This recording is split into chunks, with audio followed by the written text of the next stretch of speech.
All right. Welcome. On this episode of Sound Culture, Brendon and I are going to be talking about the new Jack White 2018 album, Boarding House Reach. It is an incredibly polarizing album, so you're going to want to check this video out. All right, we're back for another episode of Sound Culture. I'm Tim. And I'm Brendon. And today we're talking about Jack White's Boarding House Reach, his third solo album. Yeah, absolutely. And like you were saying before, it's extremely polarizing. It almost separates the audience between pre and post. And it's funny because I bought this album a little while ago, and I was listening to it, and I initially did not like this album. I had to listen to it a lot of times before it finally grew on me. And when Brendon and I were talking about it before we started the video, he was like, "Yeah, this album's awesome!" Like he was just so excited about it. But yeah, like you said, it's like... Well, yeah, for me, I mean, I come from the White Stripes. That was my first taste of Jack White. And being a guitar teacher, if you start as a kid who wants to play guitar and wants to do some rock music, it's almost assumed that within the next 4 weeks you're going to be playing Seven Nation Army on guitar. It's got a lot of universal appeal, but this album is so different and so creative. And I know some people have said that it's unfocused and it's inconsistent. And honestly, it's my favorite thing that he's done. Because it is so creative, and it sounds like he's just having a blast while he's doing it. And I really appreciate the new ideas he brings. It's awesome. It's like... he does so many different things on this album. It's not just blues rock. There's like funk in there. There's soul. There's jazz. There's gospel music. There's like the hip hop. Connected by Love is very uplifting, and it's got a real gospel feel. But all of the songs are different, though. I feel like there's no like steady flow. I see why people say it's inconsistent, but I love it. Every song's an adventure. And like one of my favorite tracks, and it's a weird song. Why Walk a Dog?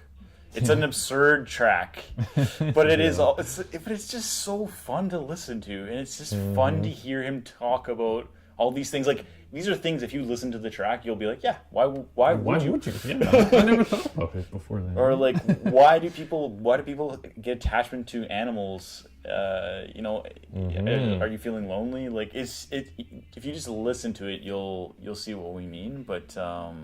But yeah, definitely progressive songs on there. Like Ice Station, Zebra too. That one goes all over the place. I love it. Jack White rapping. I never thought in my entire life I'd hear that.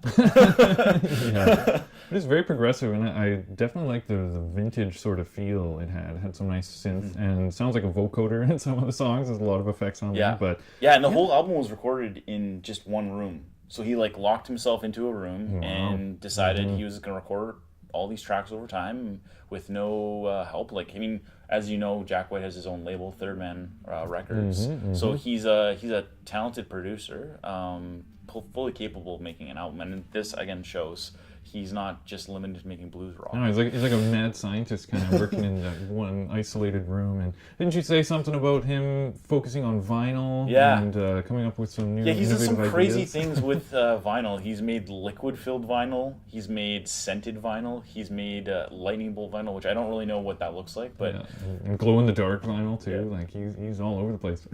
and Jack White's one of those artists, too, where he's the everyman artist. Like, he's like Dave Grohl. He's worked with everybody. He works with Alicia Keys and Beyonce on the regular. Like, he's... Yeah, and I feel like he really has creative control, and he's really blossoming because of it, because I feel like there's a big difference between artists who are kind of, like, I don't want to say cookie cutter, but stuff that's maybe a little more predictable or a little bit more safe. But he doesn't care who thinks what. I think he's just out there having fun. and as much as being in the White Stripes or Raconteurs or even his previous two albums prove, he can be really creative. Like, even though there's this really strong demonstration of like the blue and the white and the black in this personality of Jack White, just like White Stripes was red, white, and black. He's proven that it's all for show. It's a showman thing. He's being a good showman. Yeah, absolutely. And I think whether or not you enjoy this album particularly, you have to agree that he's demonstrated growth through it. He's grown as a musician for sure. Yeah, so you should definitely listen to this, I think. Listen to all of the songs. Listen to it a few times. Again, like, you may be like Brendon and you may have like loved it like immediately. But if you're on my side of the thing, you may not like it right away, but I think you'll find that there's a lot of value in it. Yeah, be open-minded and you might enjoy it.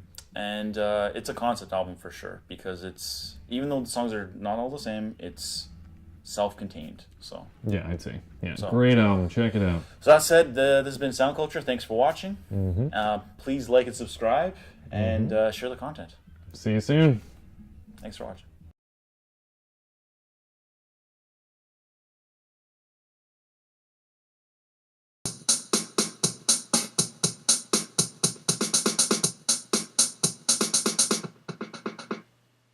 It was written by Al Capone, and then he just like did a cover of it and like added things to it. Oh, really? Yeah. Wow, that's really Like, actually, if you listen to it, hey Google, play Jack White Humoresque.